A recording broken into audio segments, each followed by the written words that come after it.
La vea. A kalangoa ili suafa la vea, nga kalangoa ili kumua wao. A kalangoa ili suafa la vea, nga kalangoa la ia, ili pule whawai. Malo le malele. Le anga oe nga ape ile seve yao e pe o le kala nga whaile kiki la wakoa o la vea. Ki oe ka mai kusamau. Ia leo lo mako kalikongunga. O Samoa o le fili kaliala. O le laupulaa e whapa ia maka. O Samoa e whao nga whafua. A wakama mainga. A inga mo lako kama. La uli o le mali e koa. O leo e ko ai. Ile ngofo ali i o le mali e koa. Nga ko ai. Le ai ngali ia sa kupua ile kasiiva kasilima. Nga malele ai mali e koa. Sa kupua. O loko ula uli li ngā le mali e koa. O le kaukali ala uli o le mali e koa. E whapinge lo ngua ipu o le moi mangongo. O lo sao ka mai kai. E lui ia la wanga kongo. O ko wa. E kolua mea nga ko aku le ngofali o le mali e koa lele vevesi Samoa. E fia kau ia Samoa le mele ngei. O leo o koko ai le menga malepe e le faleli o le mali e koa. Nga ko ai pule inga ua saili pule mai le kufunga male aula. O le kamar kengi o vawika o le afifinga pursau i male faku. Nga afu ai nga vaku pule lua. Nga whakaka i palalaua. A e whaifo i malie male vaikua lau. A vaku ai pule. A leve vesi mai ai. O ingei fo inga ko ai kumua. Le alali sau e alu i maunga mamalailo vau malu kumua. Au makangi au mailo kumua e o masunga mapai pule i lalo ngā fufua. Ai sau e pale ko lua le lua sama kui sa mau. Le ale mea le o iai. Se la ngonga le whangongo ia upusonga lafo fa me le kai ka ia le siusiu le ulu. Ele engi pule i ngongi siusiu. O le pule a, o le pule. Le leo mako ka ofi. O le aka oko ka ulu fau sa kuala ma le whaunganganga o le lilo mayaba. O le aka oko le faula o le kuia kua. E wala langa le leo kui sa mau makangi. A e whape foi le whakalenga i aku pa i le sa. Se i ami se avia. Whakali e whainga ka se kali luma whale. O le lau mua ku mua. Leo ka ko fisile whai ai. Maua lunga i le ngofo ali i le mali a koe i le kukolu o sanganga. O lea waafi o mai la uli. O le kama o le mawaenga. Nga mawa ai le mali a koe i asa kupua. O loko kama lea.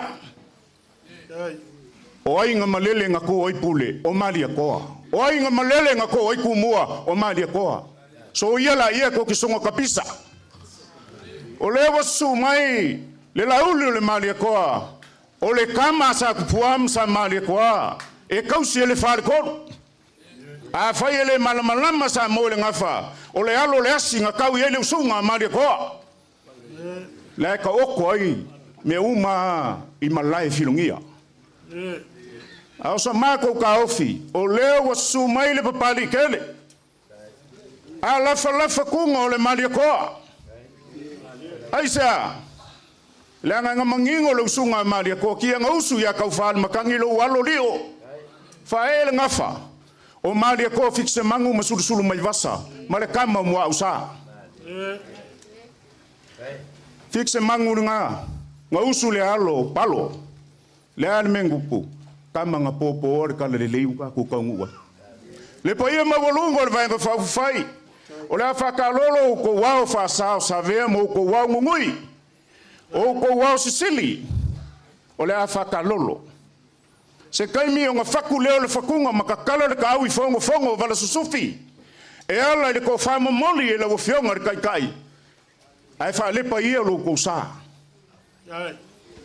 Ko ai whangua se kaimi o ngā lafo la ia o lo ko umalalangi.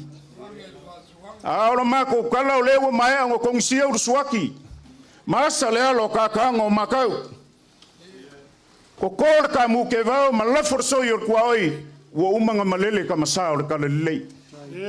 O le fuesi singa o le so upu ka ngaka so ifua ma le ku sitsilies. A le fa ka lolo mai o le kumalo. Le paia wa le sur ka pa ufa singa. E longa moka I vau pipi. I longa falango fo ma longa ngo fo vai vai lo I longa kalanga akoa. Ao inga malele fa longo ye Samoa. Le fio mai o mawala I vau ma le makua ia fa musili. Su mai sa yuli makaiko le fueli ilinga. E pola pui pui le launga ko fiku malingoa umkang. O le foi wa fio mai sa enga ma inga sa nga. Fa pe fo ya lo fokingo. Le wa maliu mai ku pai le sa ma fale ma le afo le ala kaua. O pa ia la e kalele o wau ko malae mo ko kupua. Le wa sungu I kongu I vai ko lau ma kangu mafili. E afi fio ai nga sa ngau fale ai. O ngau fale ai nga kau ele usunga ma le kola uli. Maua ngako o ikele o ngako o ikele ngau e mangu o sanga nala. Maua vai kama soali nga kau ele usunga. A kuia anga ka ngalose langi ngako maua kuia anga ka malelangi. La uli le su mai. Ai ka pisa ai sa mo malele mana malama. Mafili mele vai ko lau. E fio ai nga sa ngau fale fio ai la kama ya savea mo ku kalonga. Fio le makua ya mangoifua. Fio I maupu mausoli malo ko fingali. Ai polo pui pui le la ko lua wa faka maulolo kui kui o le ngako ikele. Su mai le kui sa mau o le kumua. Ia fa pe fo I le vanganga ya leu ma vai kimu ngau ka ele la kau. Pa ia nga leu popo, nga ile lo mako ka ofi. Au makangi upai makui sa mau. A mia se ava fakali e fainga ka. Ua api leuli, ua vela le fala. O le akako le kali luma fale I se ava kauke. Au le amo moli aku. O le avalanga. Avalanga nga make I madia ko mapule le ike. Fa mai le upu madia ko avele ava. Sua mai fia nga fale. E lulu nga ngafi au vai maunga. Ai ko nga aka I kumu maunga. Amaya. O nga kosola I muli vai o a ele. E fa saule ava. O nga koe kosola I pai mangingi I alua kua ma le whare koru. E wha la ma wha mango. Wha kofu le vai o ngaua. Lea uali kai au mai ele kumalo. Ma usu wha alo mai ai le ku kolu o sanganga. I el ngau maku aku. Se ava kaiki au se ava le fukia. Ia ngari kai au ele kumalo sa mako kala le skain. Ia nga wha umaleo sa mako umale nganga wha alo.